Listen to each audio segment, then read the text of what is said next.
Could the war have been prevented? Our objective is to defend the American people by eliminating imminent threats from the Iranian regime. In the weeks since the US and Israel attacked Iran, President Trump has repeatedly justified the strikes by claiming Iran was an imminent nuclear threat.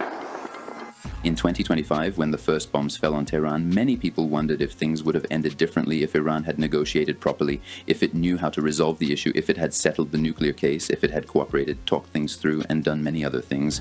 Maybe it wouldn't have come to war. What if I told you that over the past 25 years, Iran did everything it could to resolve this issue properly, peacefully, and without war? But every time there was a group operating in the shadows who, whenever an agreement was close, would come in, disrupt the table, and prevent a deal from being reached. What? I've gone through all the official reports from the agency, interviews with important figures like ElBaradei, the President of the United States and his Secretaries of State, and security agencies inside Washington. I've discovered things that I want to show you. And ultimately, let me say that this war was not the result of a failed negotiation, but rather a defeat that had been planned for decades to eventually lead to war. Everything started in 2002 when the People's Mojahedin organization held a conference and wanted to reveal to the world, saying, "Hey people of the world, the Iranians are secretly conducting nuclear activities in Iraq and Tanzan without anyone knowing." Good day, ladies and gentlemen. What I'm going to reveal today is the result of extensive research and investigation by the Committee of Defense and Strategic Studies of the National Council of Resistance of Iran, with the benefit of command headquarters inside Iran of the People's Mujahedin Organization of Iran, which I'm going to share with you today. Although on the surface, regime's main nuclear activity revolves around Bushehr nuclear plant, but in reality, many secret nuclear programs are at work without any knowledge of International Atomic Energy Agency. And it was exactly at that time and in that same year that George Bush, the President of the United States, put Iran on the list of the axis of evil. States like these and their terrorist allies constitute an axis of evil, arming to threaten the peace of the world by seeking weapons of mass destruction. See how precise their timing was. The combination of these two viewpoints was meant to convey the idea to everyone that Iran is a dangerous country, a member of the axis of evil that is also trying to acquire an atomic bomb, and if it succeeds, global peace will be destroyed, peace in the West Asia region will be lost, and most importantly, it will be to the detriment of Israel. In this situation, what do you think Iran did? Contrary to what everyone expected, Iran actually opened up and said, "There's no problem at all. Come and investigate transparently so you can see that I wasn't pursuing an atomic bomb." After that, the Director General of the International Atomic Energy Agency comes to Iran and states what his expectations are, how Iran should create transparency, where inspections should take place, and most importantly, that Iran should implement the additional protocol. The additional protocol, in short, means that if the agency suspects any place might be involved in secret illicit nuclear activity, it will declare it, and the country must immediately allow inspections there. Up until that time, this additional protocol had only been legally and mandatorily applied to 35 countries. In response, Akbar Salehi, representing Iran, announced that not only would they implement the additional protocol, but they would even go a step further. They would suspend all their activities to give the agency the opportunity to see that they had shut everything down. Come and inspect, see for yourself. There's nothing illegal going on and we're not pursuing a bomb. This suspension, which lasted for almost 20 months, was the longest opportunity Iran gave the Westerners to come and inspect. In these very 20 months, I want to show you what happened, what news, what statements were made, while that same secret group in Washington was working to keep raising the wall of sanctions against Iran. They actually wanted to make Iran suspend its activities, but without receiving any reward in return. Inspectors from the agency come, they conduct their inspections, do their work, and submit their first report. This is the first agency report from 2014 related to the inspection that was carried out in Iran. I want to go through this report and share some parts of it with you so you can see to what level of detail a technical organization like the agency gets involved. In this report, there's a section that states the suspension Iran has carried out is voluntary. Keep this term voluntary in mind because later on there will be a lot of commotion and disputes about it. The report also says that there are questions and ambiguities, but these 2 points are very important. Iran must clarify that at certain locations we have found particles. These are uranium particles with high enrichment. They need to explain what these are. These might have been produced for making a bomb, and secondly, they have built a number of centrifuges with excellent and professional designs. They also need to explain what these are used for, because these too could be used for a bomb. And the important part is that the agency confirms Iran is cooperating so much for transparency that it's allowing not only its nuclear sites, but even its defense organizations and industries to be inspected and reviewed. All right, let's move on to that term, voluntary suspension. It's written in the NPT that all countries have the right to possess nuclear knowledge and technology, to develop and use it, and that too for peaceful purposes. But now we want to get into these 20 months of negotiations, the negotiation documents and all of that, to see what they're telling Iran. The Westerners expect Iran to suspend its nuclear activities permanently, forever, and for a lifetime. What does that mean? It means they're telling Iran, we suspect you might be building a bomb. Let's negotiate together. Iran says, all right, let's negotiate so I can show you that I'm not building a bomb. In return, what do you want from me? Permanently abandon this knowledge and development, which actually goes against what's stated in the NPT, and this is the first very serious disagreement that's arising. Let's move on to the news. Let me tell you the news stories. This is the proposal that the European countries, the three countries, France, the UK, and Germany, are making to Iran. They're saying you should give up enrichment indefinitely and permanently and not have anything to do with it anymore. In return, we'll try to reach an understanding and a long-term agreement with you that will bring you some economic benefits. This issue of permanent suspension also had a twist, and that twist was economic. They also made a promise to Iran. They said, if you do this, we'll help you become a member of the World Trade Organization, and then the global economy will open up to you and you'll gain a lot of economic benefits. I went through the documents to see why this didn't happen, and as usual, as we would expect, there have always been two members in the World Trade Organization who opposed Iran's membership, the United States and Israel.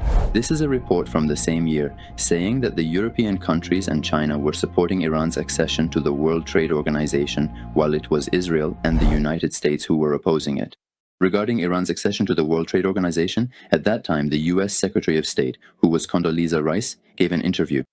There's no video of her interview, but the transcript was published and posted on news websites and the State Department's own site. I want to point out a few things about it that are very important. Let's take a look at the written transcript of this interview. First, she says the US will stop opposing Iran's membership in the World Trade Organization. She isn't saying they support it, just that we're removing our opposition. What does that mean?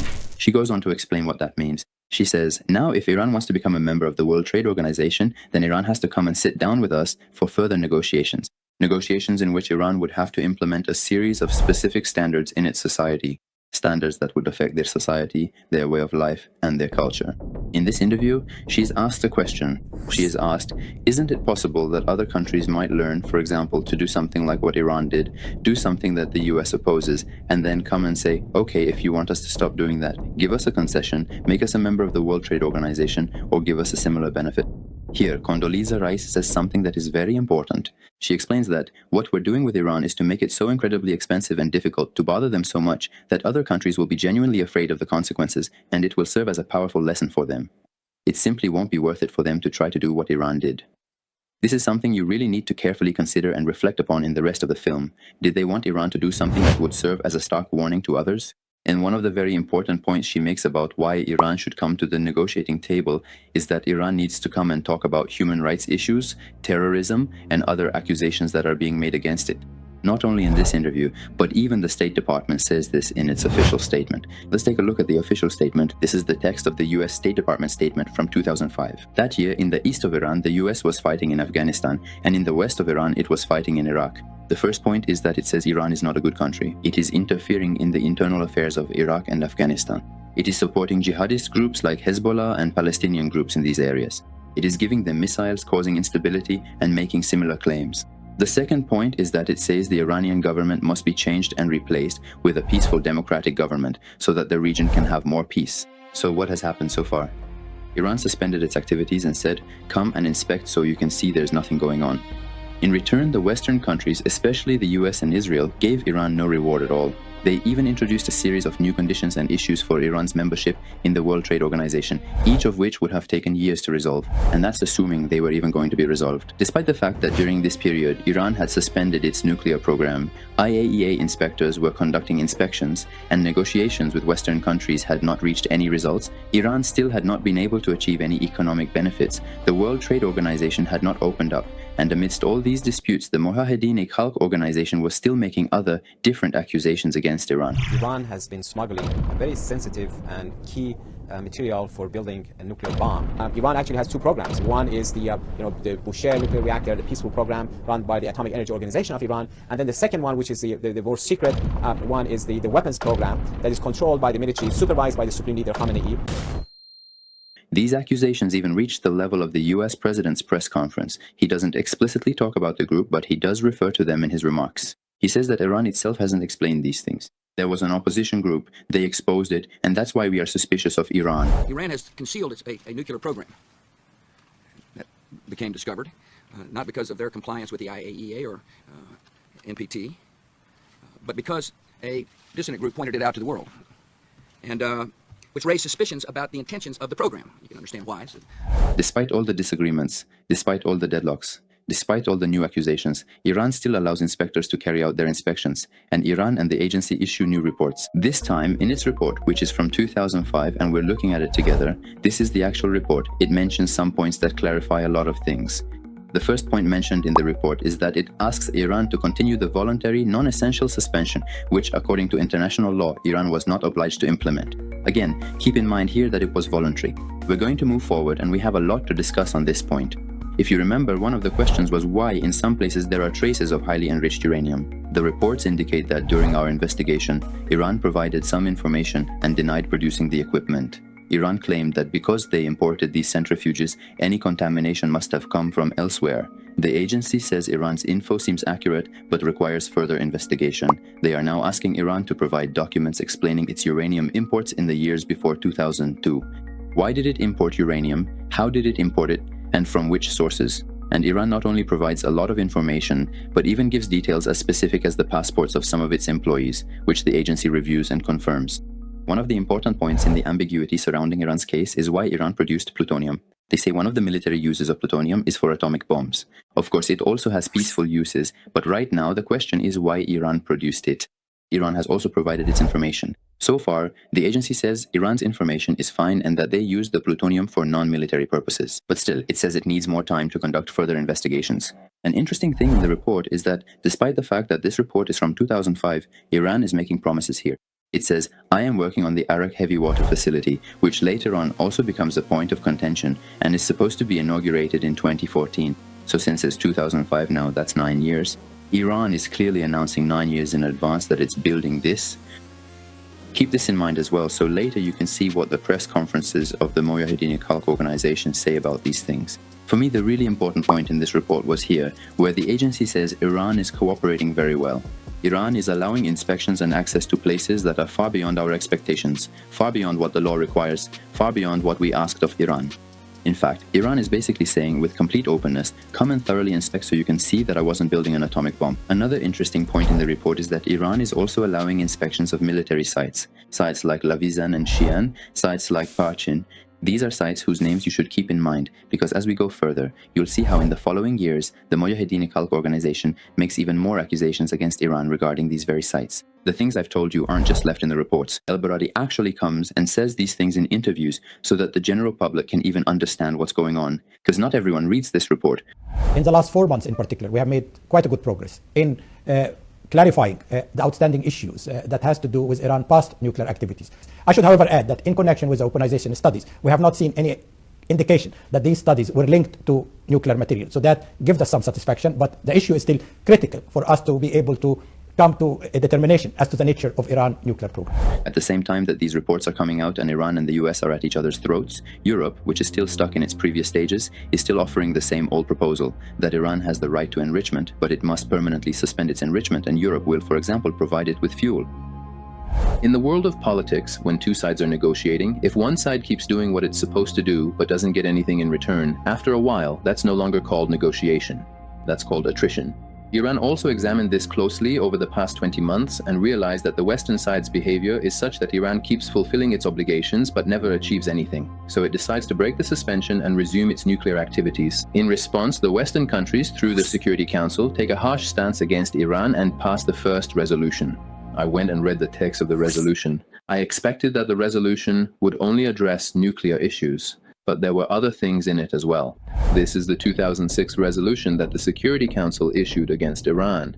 In it, it says that Iran, like other countries, has the right to research and develop nuclear issues. But in another part, it says that we expected Iran to fully suspend its activities, and since it hasn't done so and we are concerned, we are issuing this resolution against it. So right here, there was a contradiction. On one hand, it says Iran has the right. On the other hand, it says you should have fully suspended and shouldn't have broken the suspension. The second point, which I really didn't expect to see non-nuclear issues in this resolution, is that it says Iran shouldn't pursue sensitive technologies, both nuclear and missile related. It's as if they were just looking for an excuse to bring other defense, missile, and military issues into the case. And in the end, in this resolution, they didn't just sanction the Atomic Energy Organization or people related to it. They also sanctioned a number of defense and military organizations and industries. But I wondered, when Iran was allowing inspections, when the agency was conducting thorough reviews, how did a group manage, under the influence of Western political officials, especially the Americans, to successfully convince them not to trust what Iran was saying, not to trust what the agency was saying? To understand this, I did more research and discovered something entirely new. What I have discovered through my research is a dangerous project that is attaching labels like lying, concealment, deception, taqiyya, and other similar terms to Iran. They claim that Iranians have certain specific beliefs and that their Islamic beliefs are such that they are always lying. They want to survive. They want to destroy their rivals. And they have produced this in the form of deep and detailed analytical reports. These are not reports meant for ordinary people to read. They produce these in specialized journals and hand them to influential people in Western governments. Naturally, after reading these, they also become pessimistic about Iran. I'll show you a few of them. Here's an example of such a report, which explains that Iranians have concepts like concealment and taqiyya, some religious topics, which according to the report mean they always lie. Another example is this report, which was produced by an Israeli university professor. What is similar in these reports? You can come and read them later if you want. What is similar in these reports is that they bring up a lot of examples of where Iranians have lied throughout their history, where they have sought the destruction of America and Israel, where they have made threats, and they quote a lot of different people to try to prove and say that Iranians, even when Iranians are telling the truth, you still shouldn't trust them. When I was reading these reports, I realized how much incorrect information they contain, because I know what the concepts of taqiyya and concealment actually mean. But it doesn't matter what we think. That policymaker in Western countries who doesn't know these things, so by reading these reports, becomes convinced that no matter how much the agency says it has inspected Iran's program, they still don't trust it. The situation would become strange. Despite all these reports claiming that the Iranians are lying, the agency had still sent its inspectors, they had conducted their investigations, and in their reports they were saying that Iran was acting transparently and was addressing its ambiguities and accusations one by one. Therefore, the United States entered a game that was even more dangerous than before. This time, it even accused the agency itself, claiming that the agency was lying. The agency, they said, was hiding certain things, to which ElBaradei responded and made some statements. I am dismayed by the allegations of some member states, which have been fed to the media, that information has been withheld from the board. These allegations are politically motivated and totally baseless. Let's step away from this political atmosphere and all its commotion for a minute. Let's turn to the organizations, institutions, and think tanks that are supposed to examine this issue scientifically and from whom we expect results free of political influence. This is an example of the reports produced that year. This particular report was prepared by the International Crisis Group, a think tank that provides strategic advice to the US government. It outlines 3 scenarios. I'll briefly summarize what these scenarios are so we can review the conclusion at the end. It says the first scenario, which is preferred by Western countries, is for Iran to always suspend its activities and never pursue nuclear knowledge at all. This is desirable for the West, but naturally, Iran does not accept it. The second scenario is that for a number of years, Iran would be monitored and inspected to make sure it is not pursuing any military nuclear activities. And after it becomes clear that Iran is not doing this, the oversight would be reduced and Iran would be allowed to develop nuclear knowledge as usual, according to the rules. He says this might be acceptable from Iran's perspective, but it is not acceptable to the United States and Western countries, because one day after all this transparency, Iran might deceive and maneuver its way toward building a bomb. Therefore, he says this second scenario is also impossible. Then, in the third scenario, he says something similar to what happened with North Korea might occur, where Iran suddenly abandons all negotiations and inspections and goes straight to building a nuclear bomb. We see that even in their scientific reports, there is no way for them to say that maybe Iran really isn't building a nuclear bomb or perhaps isn't pursuing military objectives. There isn't a single scenario in which Iran is not considered guilty. All 3 scenarios are written in such a way that Iranians are ultimately heading in that direction. While everyone was discussing the bomb from political, scientific, inspection, and technical perspectives, Europe was still sticking to its old plan. The same proposals that they had been offering for years, which led nowhere, like, I don't know, Iran has the right to nuclear technology, but should suspend its activities. Europe would provide it with fuel, and there would be technical and economic cooperation and such things. These are the same old proposals that didn't lead to any results. When they saw that Iran wouldn't give in to coercion, and despite all the paperwork, reports, discussions, negotiations, and meetings, still wouldn't abandon its nuclear research and development, they turned to the next stick, the next resolution, and this time even more sanctions. The atmosphere had become such that it was as if Iran were a criminal rapidly building an atomic bomb, and a resolution had to be issued against it immediately. Now get ready for the biggest contradiction in this case. While everyone was arguing that Iran should be sanctioned more and more, and how guilty Iran was, 16 top-secret American intelligence and security agencies released a report that was like a bucket of cold water poured over all the warmongers. On one hand, it confirms that we were right to be worried about Iran seeking to develop nuclear weapons. Iran halted its covert nuclear weapons program in the fall of 2003, and they have moderate confidence that it had not restarted that program as of mid-2007. When they felt threatened that their warmongering project was failing, they once again sent the Mujahedin Khalq organization to the forefront, held a conference, and brought up issues that are truly shocking. Not only regarding this report, of course the American institution is speaking, but it even mentions other things as well. They claim that Imam Khomeini, there are supposedly some documents showing that Imam Khomeini ordered the development of laser and nuclear weapons. No matter how much I searched the internet, I couldn't find any photos, documents, files, videos, audio recordings, nothing like that at all. This is just a claim made by the Mujahedin Khalq organization themselves. Secondly, they make an even stranger claim. They say it was those same sites, Shian and Lavizan, which in previous IAEA reports were mentioned as having been inspected and nothing suspicious was found there. They claim that Iran was conducting nuclear activities there, then cleared everything out, even removed the soil completely, so that nothing remains at all. Well, if nothing is left, then how did you find out?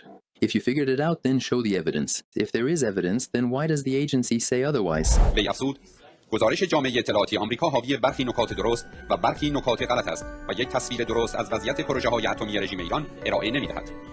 محمد محدثین سپس با اشاره به نامه خمینی که بر ضرورت دستیابی به سلاح لیزری و اتمی تاکید کرده بود گفت توقف فعالیت‌های نظامی اتمی رژیم در سال 2003 به افشای سایت اتمی لویزانشیان برمی‌گردد که در 15 مارس 2003 افشا شد.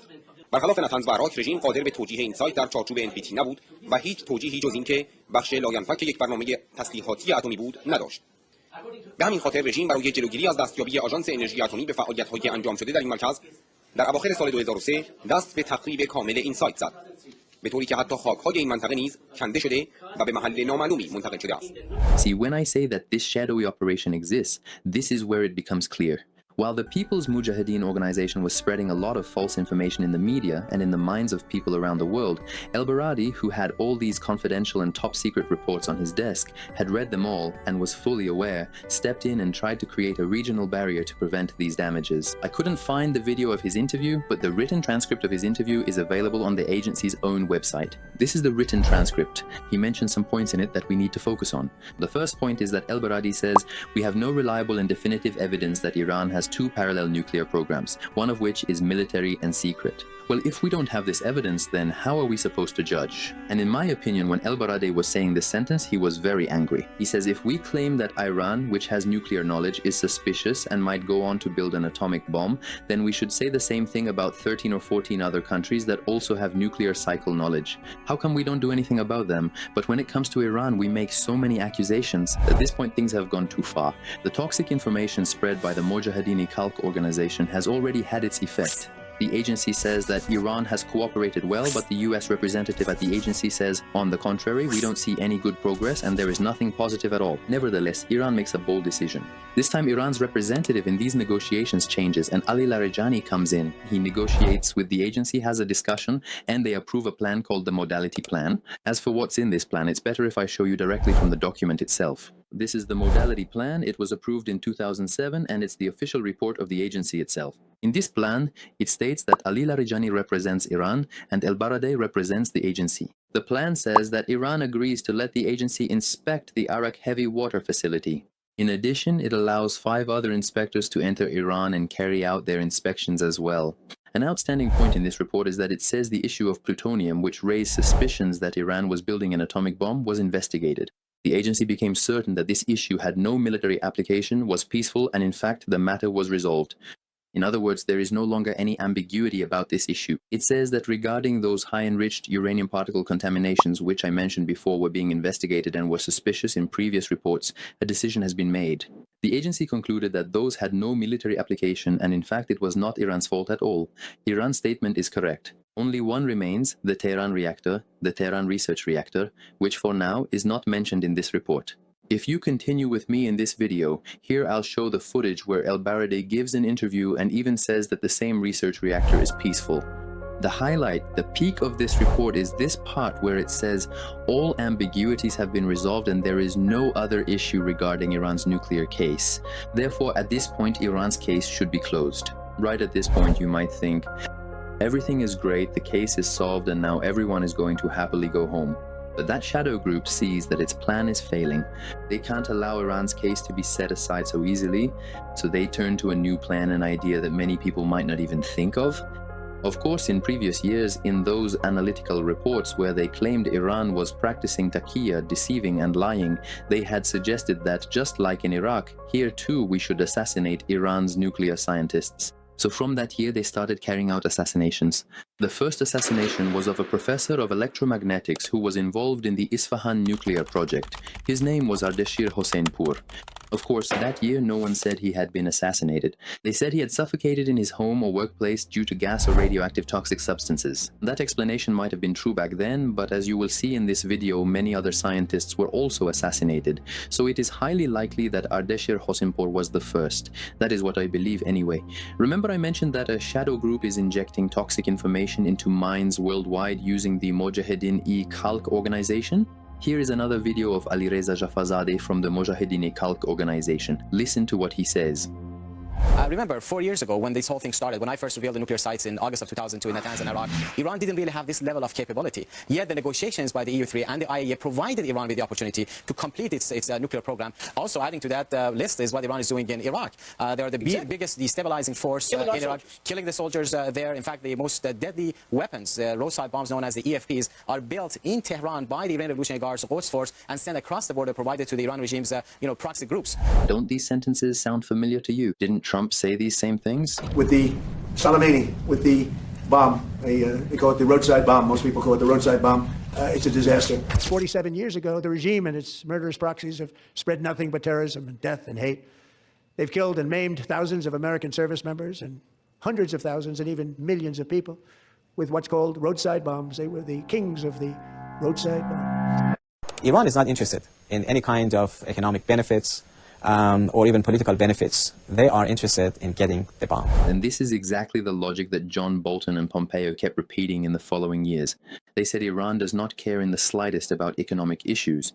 It just wants to build a bomb and is only using negotiations to deliberately buy more time to move toward making one.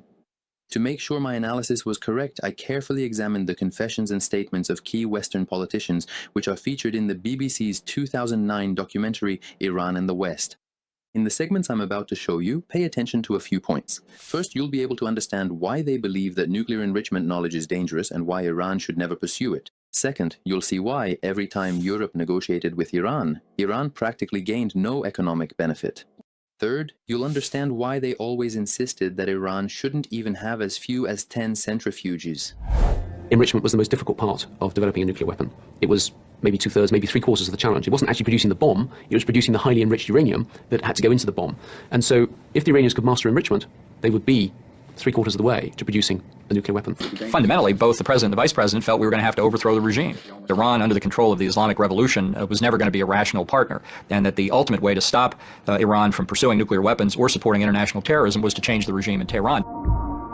Are obviously on the table, as the president has said repeatedly. Senator, I just have to repeat, the president never takes any option off the table, and he shouldn't be very clear. The president of the United States doesn't take any options off the table. For our part, the United States is keeping all options on the table. And as the president has said, all options are on the table. The Iranians wanted trade embargoes lifted. Europe couldn't deliver. Long-standing American sanctions punished anyone who traded with Iran. حتی هواپیمای مسافربری رو که ما در این زمینه مشکل داریم و جان شهروندانمون در خطره با فشارهای غیر منطقی آمریکا به سادگی دسترسی به امکاناتی که بتونیم نوسازی بکنیم ناو با نوامون نداریم. The reason I even met with them was because they had to realize that there were some sensible people on the 7th floor. Et puis en réalité, j'ai parti. Et la délégation américaine a été présidée, à partir de ce moment-là, par John Bolton. You could see the evident dissatisfaction on John Sawyer's face because I was still there. And I leant over and said, let me know if I can help in terms of achieving a common outcome to this. And I just got a sort of frosty glare. In the face of Bolton's hostility, Sawers presented the new plan on behalf of the Europeans. Our proposal included spare parts for their aircraft, possible sale of new aircraft, the capacity for international nuclear companies to cooperate with the Iranians on civil nuclear power. Bolton nous a écoutés avec un visage qui ne bougeait pas. Bolton said, right, has everybody else spoken? Okay. And he got out a sheet of paper and said, this is the US position. We expected Iran to suspend all of its uranium enrichment activities and come into full compliance with its safeguards obligations. And not until that happened would we consider anything. Le voilà en train de lire comme un fonctionnaire soviétique. And I said I thought that sounded extremely dangerous.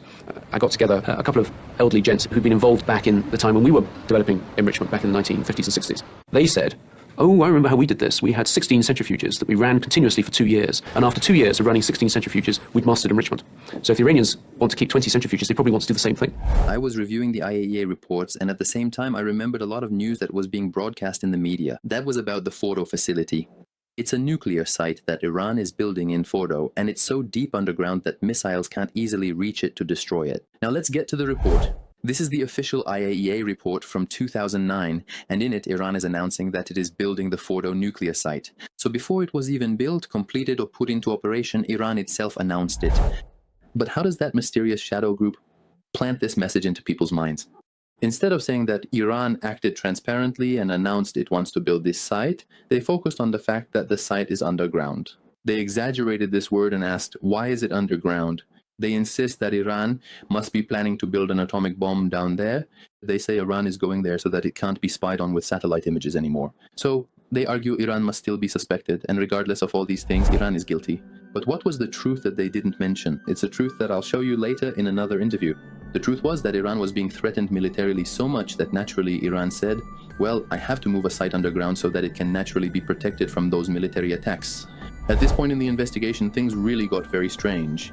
That agency, that ElBaradei, who for years had been doing specialized technical work and inspections, suddenly seems to step out from behind the mask of diplomacy and reveals a lot of things.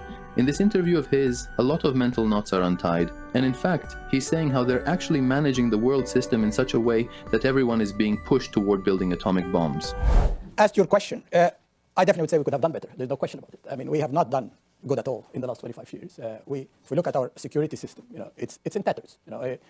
We continue to live in a world which, unfortunately, no matter what you say, if you have nuclear weapons or if you have the nuclear capability to have weapons, you have power, prestige, and insurance policy. Many countries have decided, well, we don't need to develop nuclear weapons. It's enough to develop the capability, the enrichment capability or reprocessing capability, because if I have that, I can develop nuclear weapon in a matter of weeks. That is a very intelligent and kosher way of doing things. Because you're still within called a non-nuclear weapon state, but you're sending the message to your neighbors, to the rest of the world, don't mess up with us, because we have that. And I was absolutely horrified. I mean, if you read that concept, it's a nuclear weapon is the supreme guarantee for our security. It's essential to preserve peace. It prevents any kind of war. And I told them, well, if I read that, I'll go out of the door and develop nuclear weapons. So. Negotiations and inspections are still ongoing, and that one remaining issue, which was the Tehran research reactor, is being reviewed. Then ElBaradei comes and gives his report. That research reactor is used for producing medical isotopes for diagnosis and treatment of cancer, so it's a purely humanitarian mission. If you were surprised up to this point, just wait and see what is going to happen next. While everyone was sitting around the table arguing, debating, negotiating, applying pressure, and doing all sorts of things, a virus that had been specifically designed for the Natanz site in Isfahan and had been spreading through the infrastructure and electronic devices for years started causing damage in 2010. If Iran hadn't stopped it in time, it would have led to an explosion with massive human, structural, and infrastructural destruction. The name of this virus was Stuxnet. It wasn't an ordinary virus. It wasn't meant to, for example, steal a computer's password. It was designed to be able to blow up a physical structure. You know what's interesting? It's that I found a report published by the US Congress in that very same year. This is the congressional report about this very Stuxnet virus.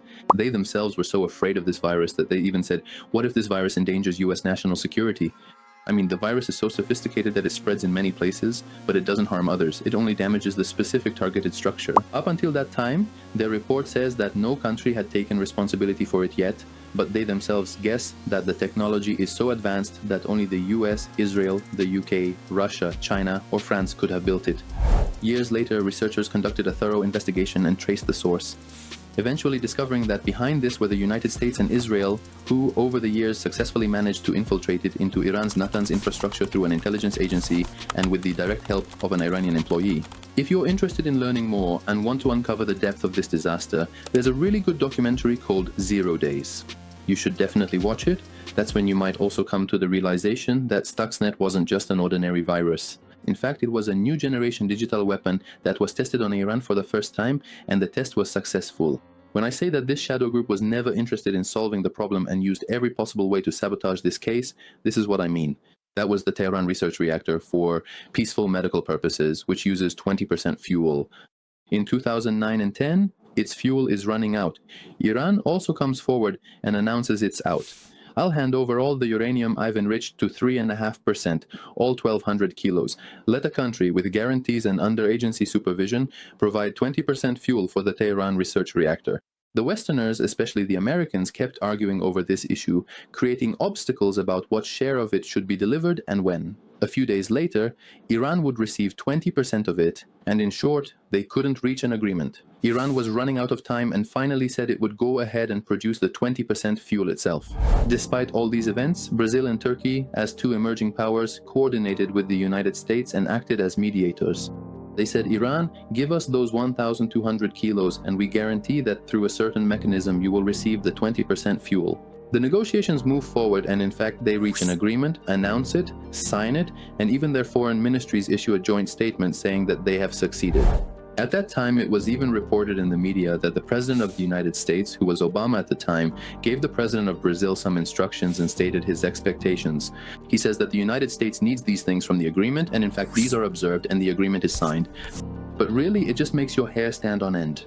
Not only does the United States not accept that exchange, but Hillary Clinton, who was the then current Secretary of State at the time, even explicitly stated that although we thank Brazil and Turkey, we must move forward as quickly as possible to pass further resolutions against Iran. And then what happens next? A resolution is passed that, up to that point, imposes the most severe and broadest sanctions on Iran, and Brazil and Turkey were surprised, saying, wait, we reached an agreement with your coordination and even signed it. But the US believed for its own reasons that it should just abandon it. It got even more complicated and honestly pretty ridiculous. Let's just leave it at that. Now, why did I mention this whole fuel swap issue? Because years later, I think it was in 2021, Harvard University published a report and reviewed these very events from 2009 and 2010, which were about the 20% fuel swap. It says it was one of the most important opportunities that could have led to the closure and conclusion of Iran's nuclear file. Why? A key reason is this. On Iran's side, Jalili was the negotiation representative. On the other side, the United States. From the beginning of the revolution until that time, these two sides had never sat together at such a high level around the same table to negotiate. It wasn't just about the 20% enriched fuel. Iran was even willing to allow inspections of the Fordow site. But with all sorts of excuses, this agreement completely falls apart. And this possibility and opportunity are lost in that year. From this point on, the Westerners put aside the mask of diplomacy. They concluded that no matter how many sanctions and resolutions we issue against Iran, Iran will not abandon its nuclear knowledge. So they went back to the other approach. They said if we can't stop the Iranian minds with paper, we have to do it through assassination. In 2010, 3 Iranian nuclear scientists were targeted for assassination, although one of them survived the attempt that year. But later in 2004, he was killed in that war. Now it's the year 2011, and they're still producing detailed analytical reports claiming that Iranians' religious culture is full of lies. The fatwa issued by their supreme leader, declaring the use of nuclear bombs strictly forbidden and prohibited, is a lie, they say. But they just won't let it go. Even if Iran is telling the absolute truth, they're still lying. For example, in this report it says that for Iranians, preserving their system is so important that they lie for it. It mentions so many different things in it that you're left surprised. For example, it was clearly written in there that Mesbah Yazdi said Iranians should go and carefully pass that weapon from hand to hand. Then I asked exactly where did this specific phrase come from. I had never heard this before. In this report, they had cited a source and included its link, and when I opened this link, it was the Persian website of Khamenei, 2 IRs, which had absolutely nothing to do with negotiations, nuclear issues, or Mezbah Yazdi. But, well, probably foreigners won't go and open it, or even if they do, they won't be able to read it. The important thing is that this report is published on a large scale in a scientific format and manner. During those specific years, as the disputes and arguments kept escalating, the agency was also conducting its inspections and formally issued a comprehensive report about the dispute over Fordow. This is the official report from the agency from the year 2011. Whoa. And in it, it actually states that 2 years earlier, in 2009, Iran had informed the agency that it was constructing this particular Fordow nuclear enrichment site. But, well, no one really pays much attention to this report. Iran's representative at the agency is Ali Asghar Soltanieh. He gives an interview this year where he reviews what Iran was doing before Larijani, during Larijani's time, and afterwards during Jalili's period. I think it's better if we watch the interview ourselves. Again, I couldn't find the video of the interview here, but the written transcript is available. This is the written transcript of the interview. He says, first of all, it's as if Iran gave the agency a blank check. He said that anywhere, even military sites, even beyond expectations and regulations, if the agency wants, it can come and inspect. Second, Soltanieh says that this is a very wrong move. Iran voluntarily suspended activities, and after 20 fruitless months, it ended the suspension. But the Security Council treated the suspension as legal, and that Iran, by ending it, had simply done wrong. They ask him, why build Fordow underground? He says, well, the US and Israel are constantly threatening that they will attack. Well, we didn't want to make this investment either. But since we were under so many threats, we built Fordow underground to stay safe from these threats. This part gets really strange. He says, while working with the agency and things were about to be resolved, and that modality plan Larijani started and Jalili finished had reached a conclusion, suddenly the Americans came and said, we have found new evidence. We stole a laptop from Iran that contains documents related to Iran's nuclear military activities. The Iranians object to the agency, saying, well, what evidence is there for this? They say the evidence should be presented first so that we can discuss it. But the agency asks Iran to show some flexibility and not be too strict about it. They hold endless meetings about this, discussing the file, the laptop, and so on, but each time no concrete evidence is presented by the Americans, it's just a claim. And with just this claim, the whole issue is called into question again. ElBaradei also mentions this very point about the laptop in his memoirs from that same year. Let me open the page. In his memoirs, ElBaradei says it was very strange. While the issue was being resolved, suddenly the Americans came forward and claimed that they had stolen a laptop, some evidence, something from Iran, which showed that the Iranians were building an atomic bomb. No matter how much we asked the Americans to explain this evidence, to prove, for example, that the laptop was actually stolen from Iran, they never proved anything. The only thing that happened was that with the introduction of this laptop, all the negotiations and discussions that were about to reach a conclusion were completely derailed again. Right at the time when they were arguing about whether the documents on this laptop were authentic or not, Dariush Rezaianejad was assassinated in the streets of Tehran. Now let's go into the dark legal rooms of the agency. This was the Fordow site, which was the subject of a lot of debate, with claims that Iran was definitely building it under a nuclear bomb. There was a disagreement about it, and because of this disagreement, Iran's case heated up again, about why Iran announced this site so late. If you remember, as I showed in previous reports, the official reports from the agency show that Iran had announced 2 or 3 years earlier that it was building Fordow. But they were saying, why was it so late? They said Iran should have announced it from the very first day it even thought about building Fordow. This basis is purely a technical one in the agency's regulations. The agency has 2 sets of rules. One set is mandatory. When a country like Iran accepts the NPT, it is required to follow them. This relates to clause 3.1. There, it is mandatory that when a country intends to inject uranium at a site or facility, it must officially notify the agency at least 180 days in advance. Notifying later than 180 days is not acceptable. Under the specific circumstances in which Iran voluntarily accepted a series of additional protocols, they subsequently proceeded to modify and amend this particular clause within that framework. They said not 180 days, but rather from the very first day a country considers it, it must declare that facility. Back when Iran accepted the suspension, it agreed that it would implement this paragraph. Later, after ending the voluntary suspension, it said it would no longer follow the clause. It only had to notify 180 days ahead, but they actually gave 2 years' notice instead.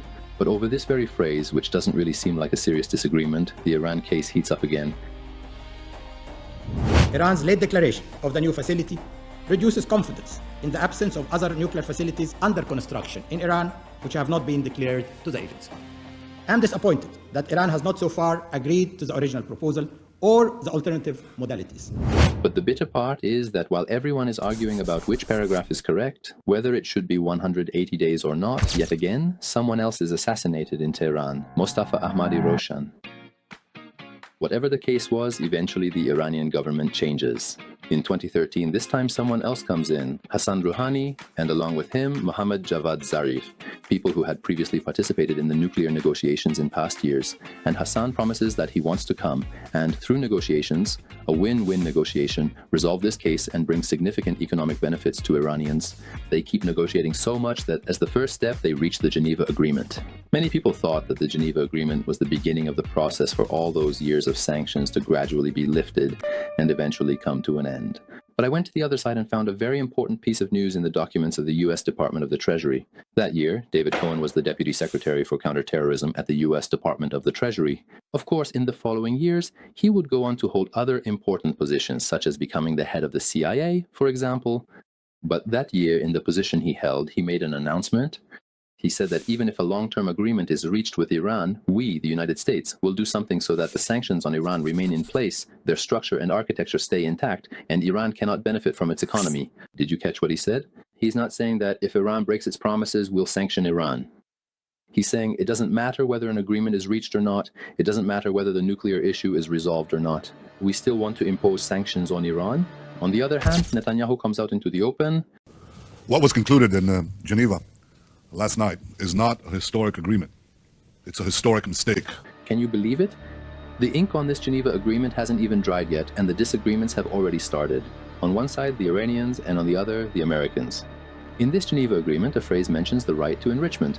The Iranians say, according to this phrase, it grants them that right, but the Americans say no. In their view, this phrase doesn't mean the Iranians have that right. Right in these tense days, ElBaradei comes back and makes some more revelations that a lot of politicians probably wouldn't want people around the world to know about. I think that nuclear deal is a fantastic deal, at least to reduce the tension, if you like. The Iran issue has been completely hyped. I mean, that deal we could have had 10 years ago. And I can tell you some of the parties to that deal will fully agree and said we would have gotten a much better deal had it not been for the decision by the US at that time that we should not talk to the Iranian because they are axis of evil, and if we talk to them, we legitimize. I mean, it's an opportunity. Rather than continue to call each other names, it's the axis of evil, great Satan, try to use these 10 years to build trust, to see how we can build trust after 70 years from 1953, when CIA got rid of the first democratically elected prime minister in Iran, Mr. Mossadegh, to the hostage situation in 1977, to the current situation today. Finally, it's 2015 and the JCPOA is signed. Something that apparently seems like a huge success for everyone. But let's look past this pretty showcase. Let's go see what Obama says about the JCPOA. Specifically, the things he said only to Americans. He went to the university and explained a lot of points about the JCPOA, in which I found some rather dangerous statements. Out of everything Obama says at the university, focus on this part. He says, in the JCPOA, we put in place a mechanism called snapback so that whenever we want, without needing to get the agreement of other countries in the world, we can single-handedly bring back all the sanctions. In my opinion, in a way, he's reassuring the opponents, telling them, let us monitor Iran for a good period and take away its capabilities. And then, whenever we want, with snapback, we can reimpose all the sanctions on Iran again. After 2 years of negotiations, we have achieved a detailed arrangement that permanently prohibits Iran from obtaining a nuclear weapon. It contains the most comprehensive inspection and verification regime ever negotiated to monitor a nuclear program. The deployment of its advanced centrifuges was stopped. Inspections did increase. There was no flood of money into Iran. And the architecture of the international sanctions remained in place. And in fact, this deal shuts off the type of covert path Iran pursued in the past. There will be 24/7 monitoring of Iran's key nuclear facilities. For decades, inspectors will have access to Iran's entire nuclear supply chain, from the uranium mines and mills where they get raw materials to the centrifuge production facilities where they make machines to enrich it. If Iran violates the agreement over the next decade, all of the sanctions can snap back into place. We won't need the support of other members of the UN Security Council. America can trigger snapback on our own. First, there are those who say the inspections are not strong enough because inspectors can't go anywhere in Iran at any time with no notice. Well, here's the truth. Inspectors will be allowed daily access to Iran's key nuclear sites. If there is a reason for inspecting a suspicious, undeclared site anywhere in Iran, inspectors will get that access even if Iran objects. The ruling regime is dangerous and it is repressive. We will continue to have sanctions in place on Iran's support for terrorism and violation of human rights. So to friends of Israel and to the Israeli people, I say this. A nuclear-armed Iran is far more dangerous to Israel, to America, and to the world than an Iran that benefits from sanctions relief. Now, while Obama was promoting and selling this very same JCPOA with all its ambiguities and mistakes to the American people, that shadow group felt that if this deal succeeded, their warmongering project might fail. So, once again, they pushed the Mojahedin Khalq organization to the forefront to hold a conference and discuss the matter in detail. Well, I think it's very important in the midst of all the talks and negotiations to understand that the other party, meaning the Iranian regime, has a track record of by now 30 years of lying, deception, and hiding its nuclear sites. Just past month in February, we exposed yet another nuclear site in northeast of Tehran known as Labizan 3, where Iran, underground, deep about 50 meters down, in 4 different hallways, they have been testing with advanced centrifuge machines with enrichment away from the eyes of the international community. And they have been trying to hide their entire program throughout these years. You mentioned Natanz, Iraq, all of those sites were not coughed up by Iran or found by other agencies. Rather, it was found by the Iranian opposition, who caught the mullahs cheating and exposing them. So this is... In this conference, pay attention to the names Sepan and Mohsen Fakhrizadeh. Specifically talking about a new location that I will reveal today, and we'll go into the details of that, that is tied to the nuclear weapons project of the Iranian regime. And this is a site that has been kept secret and away from the eyes of the International Atomic Energy Agency. Now, our information shows that the organization that has been responsible for the nuclear weaponization, this is the engineering unit that is charged and tasked with actually building the bomb in a secret way for the Iranian regime. It's called the Organization of Defensive Innovation and Research. The Farsi name is Sazman Pajujhay Novine Defai. The abbreviation for that is SPND or SEPAND. It has 7 subdivisions. His name is RGC Brigadier General Mohsen Fakhrizadeh Mahabadi. We first exposed his name over a decade ago. But where is the final blow in this very JCPOA? It's where Iran fulfills all its commitments. For example, it removes the core of the Arak reactor and fills it with concrete. In return, when Iran continually tries to benefit economically, it reaches a complete dead end and even complains about this frustrating situation.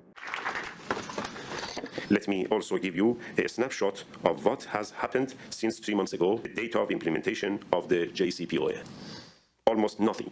In general, we are not able to use our frozen funds abroad. Unless serious efforts are made by our partners to make the JCPOA work, in my view, they have not honored their obligation. Thank you very much. It says Iran is doing its part, but hasn't achieved any economic benefits. On the other hand, what kind of reaction do you think the White House shows? They say nowhere in the JCPOA agreement did we say that if the Iranians do their part, for example, they would be connected to the US banking system or the dollar cycle. And well, when Iran can't connect to that, it basically can't do much trade, and it's kind of like the sanctions period all over again. The difference is that this time it also gave up its nuclear tools. Even that $1.7 billion that Obama gave wasn't because of the JCPOA, it was due to other issues like the prisoner exchange, or part of it was because of some contracts that existed with the Shah before the revolution, and those contracts hadn't been fulfilled. A portion of that money was returned to Iran. Up to this point, you've seen that whenever an agreement was about to be reached, that shadow group would come in, use the Mojahedin Khalq organization, hold a conference, and ruin everything. But what is this Mojahedin Khalq organization? To understand what it is, I searched through American news agencies. In fact, they made a brief but insightful documentary film about it that uncovers a significant amount of information. In this, you can see that since 2012, the US has actually officially designated the organization as a terrorist group. You can discover for yourself exactly how many Americans they have killed up to this very moment. And ultimately, you can carefully consider how, despite all these issues, they still use the Mojahedin Khalq organization to actively work to undermine the nuclear case. The answer is very simple: money. There is a viable opposition to the rule of the Ayatollahs, and that opposition is centered in this room today. That's John Bolton. The behavior and the objectives of the regime are not going to change, and therefore the only solution is to change the regime itself. And that's why before 2019, we here will celebrate in Tehran. Thank you very much. It's often described as a cult. The U.S. State Department says it calls for forcing spouses to divorce and weekly ideological cleansing sessions. It was led by Masoud Rajavi, but he's been missing since 2003. And so, his wife Maryam Rajavi has become the de facto leader, right up until the Islamic Revolution in 1979. And then, it targeted Ayatollah Khamenei's government too. But it didn't stop there. During this time, it was also suspected to be behind the assassination of 6 Americans and the bombings of American companies in Iran. Today, Bolton isn't the only public figure to find common cause with the MEK. Rudy Giuliani, former DNC chair Ed Rendell, and Trump Transportation Secretary Elaine Chao have spoken at or attended MEK's national conference. I was approached to do events in support of the MEK. I know a number of other former government officials who found them truly detestable also were approached. It's really something to have someone on the phone offering you $15,000 or $20,000 to appear at a panel discussion, because that doesn't happen for former diplomats every day. Despite all these problems, years go by and we arrive at 2018. Iran implements the JCPOA to the letter, and the agency confirms this in every report. That shadow group sees that things are getting very dangerous for them, so they come forward and stage the greatest show of the century.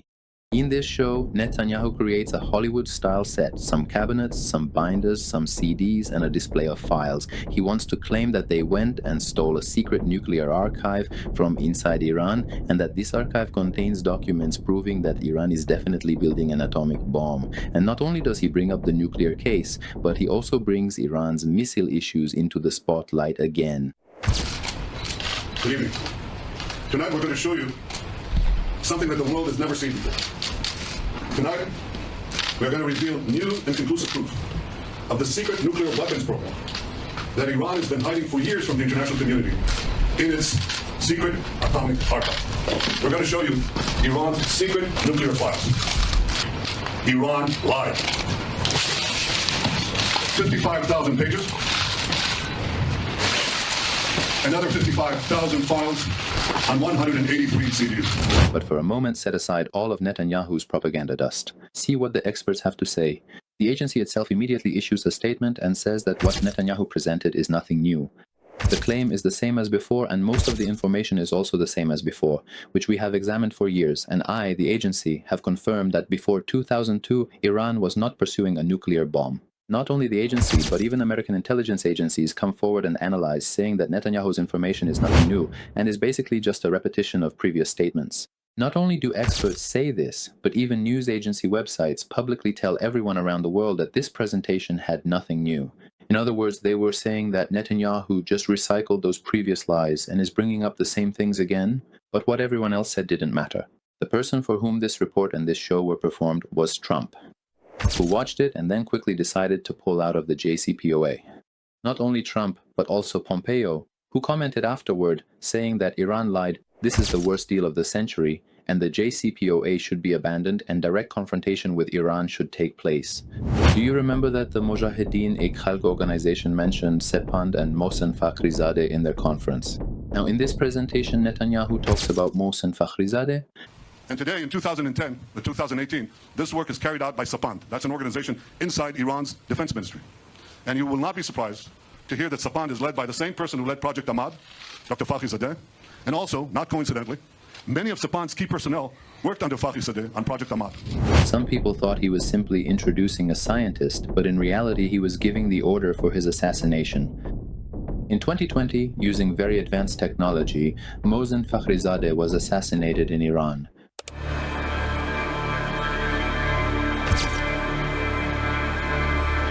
Citing anonymous sources within the Mossad, the Jewish Chronicle News on Wednesday alleging new information linking Israel to the killing of Iranian scientist Mohsen Fakhrizadeh. Khan Rifkin with the details. An assassination that shocked the world. The killing of top Iranian nuclear scientist and military official Mohsen Fakhrizadeh outside of Tehran in November 2020. Moving on now, tensions between Israel and Iran have reached an alarming level over the assassination of Iran's top nuclear scientist Mohsen Fakhrizadeh, who was killed last year in November. A new report has emerged on his assassination, which may sound like something straight out of a science fiction action movie. A recent report published by the New York Times suggests that the father of Iran's nuclear program, Mohsen, was killed with an, and I'm quoting here, AI-assisted remote control killing machine designed by Israeli secret agents. The report further explains that the assassin was a skilled sniper who was monitoring his move through a computer screen. This assassin pressed the trigger from an undisclosed location, which was somewhere thousands of miles away from the target, but Iran has dismissed this New York Times report, calling it just a newspaper report. If up to this point you might think that some of these analyses are just misunderstandings, wait a moment. The Mojahedin Ek Khalq organization holds another conference on the 20th anniversary of the Natanz and Arak revelations. Take a close look at the people attending this conference. Observe exactly what is being discussed at this event, and once again, try to connect every single bit of that to all the events. To my immediate left is one of the most eminent names in non-proliferation. That could probably be said of just about everyone on our panel today. We have Dr. Olli Heinonen, former Deputy Director General of the International Atomic Energy Agency, now a distinguished fellow of the Stimson Center. To Olli's left, we have one of our hosts today, and a key figure in the events we'll be recounting today, Mr. Ali Reza Jafarzadeh, Deputy Director of the Washington office of NCRI. I hardly feel any introduction is necessary for our next panelist, but we'll do it anyway. Ambassador John Bolton, former National Security Advisor.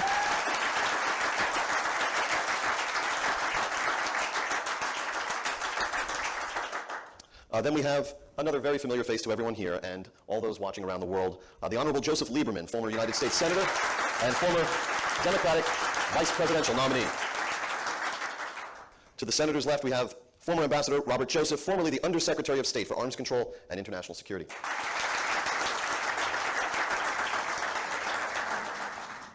And then to Bob's left, we have retired General Chuck Wald, former Deputy Commander of U.S. European Command. Israel at that time had very good intelligence. I'm not going to give away any secrets here that have been written on what Iran was doing. It wasn't a secret they were going down this path, although it was publicly identified by Al-Arisa, which was excellent. The problem with the Israelis, they didn't have what's now today described as hard and deep buried target weapons. So Natanz is buried deep, and it takes a certain type of weapon to do that, which the U.S. obviously has. We've been planning for that for 20 years, and it continues today. In my opinion, these were all the facts related to Iran's nuclear case. The goal was disarming Iran so they could change the regime. And in the end, they carried out all those plans that they had been preparing for 20 or 30 years, which was essentially total war. Trump and Netanyahu dropped a lot of bombs on Iran in 2025. They destroyed a lot of infrastructure, homes, civilians, women, children, officials, military commanders, and even in the subsequent war, they assassinated Iran's leader, who was the highest political authority. But for the very final time, right when the bombs were being dropped on Iran, let's see what international judges were saying about this event, specifically regarding Iran's nuclear case.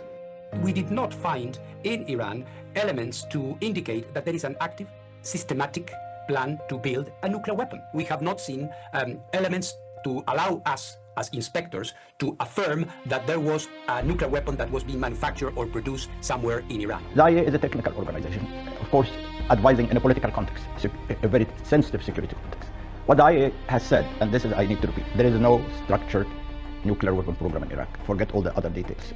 They have serious issues of clarification, which we have been having with Iran for many years. Lots of them has been clarified in 2015, not clarified and closed, in fact. Unfortunately, David, I see a lot of similarities. We have gone, Hans Blix and I, through a very difficult time when we saw a complete deception. We were on the ground. We didn't see any nuclear or chemical or biological weapon program at that time in Iran. And yet the Bush administration continued to give this flashy, as you remember, flashy briefing at the Security Council that here is some nuclear, here is some biological. And they went to a war, destroyed a country. Hundreds of thousands of people died, innocent civilians, because of lack of medicine, because of lack of food. And then later on they said, oops, there was nothing. And I see a lot of similarity here. When I hear Mr. Trump yesterday saying that Iran right now is 2 weeks away from a nuclear weapon, I don't know what to, I got depressed, frankly, because I know the meaning of that. And if they wanted nuclear weapons, why would they have accepted the 2015, the nuclear deal? I mean, they gave up everything, and they gave the IAEA the authority to be there 24/7, and they shipped all the nuclear material they have. So it was clearly they were looking, okay, we do not want it, provided that we will have commerce, sanction will be lifted, and we'll be part of the international community. But the sanctions were never lifted. Yeah, they were never lifted. No.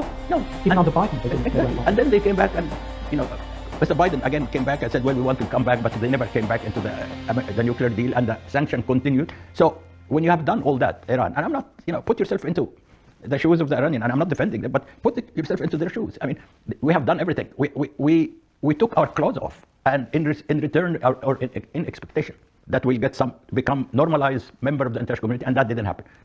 Iran was ready, even this time, to give up something similar to the nuclear deal in 2015. Give up all their nuclear, highly enriched uranium, low enriched uranium. No, they don't give any accumulation. I mean, they gave everything, and then they were bombed in the middle of the negotiation. Now, after seeing all these documents, we can reconsider whether someone failed in their duties, causing Iran's nuclear case not to be resolved through peaceful means and negotiation. Or was all of this simply a show, a performance, so that over 20 or 30 years, a group could prepare itself, gather all the information, all the infrastructure, all the technologies, and all its bombs, not just to have an atomic bomb, but to wipe out an entire nation?